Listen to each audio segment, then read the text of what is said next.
असा प्रश्न निर्माण झालेला आहे। माजी न्यायाधीश काटजू यांनी सांगितलं होतं भाजप म्हणजे गुंड,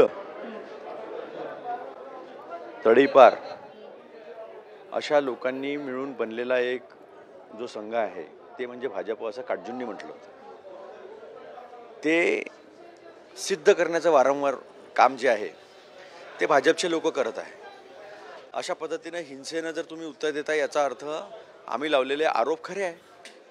डॉक्टर बाबासाहेबांचा तुम्ही कधी सन्मान केला नाही, सातत्यानं अपमानच केला। डॉक्टर बाबासाहेब आंबेडकरांच्या संदर्भामध्ये तुम्ही जे काही बोलले ते सगळ्या देशाने जगाने ऐकलेलं आहे। माफी मागण्याच्या ऐवजी, राजीनामा देण्याच्या ऐवजी तुम्ही जर काँग्रेसचे कार्यालय फोडत असाल तर काँग्रेसला त्याचा काही फरक पडत नाही। तुमच्या हिंसेला काँग्रेस घाबरत नाही, इंग्रजांच्या हिंसेला घाबरलं नाही, तुम्ही काय लागले?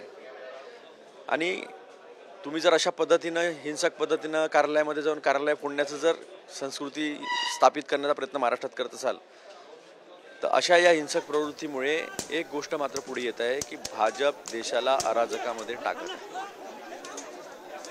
तुम्ही उत्तर द्या ना। तुम्ही ज्या पद्धतीने बाबासाहेबांचा अपमान केला तो का केला ते सांगण्याच्या ऐवजी तुम्ही उलट अजून जास्त हिंसक होतात।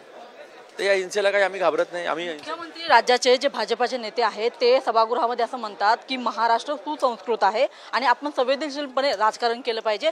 विरोधकांची संख्या कमी तरी असेल तरी सुद्धा आम्ही त्यांच्यावरती अन्याय करणार नाही। आज जी घटना घडलेली आहे मुख्यमंत्र्यांना काय सांगाल तुम्ही? मला सांगा ना तुम्ही, परभणीमधल्या आता या संपूर्ण प्रकरणानंतर विविध प्रतिक्रिया उमटताना पाहायला मिळत आहेत। तसंच काँग्रेसच्या प्रवक्त्यांकडे प्रतिक्रिया येताना पाहायला मिळत आहेत।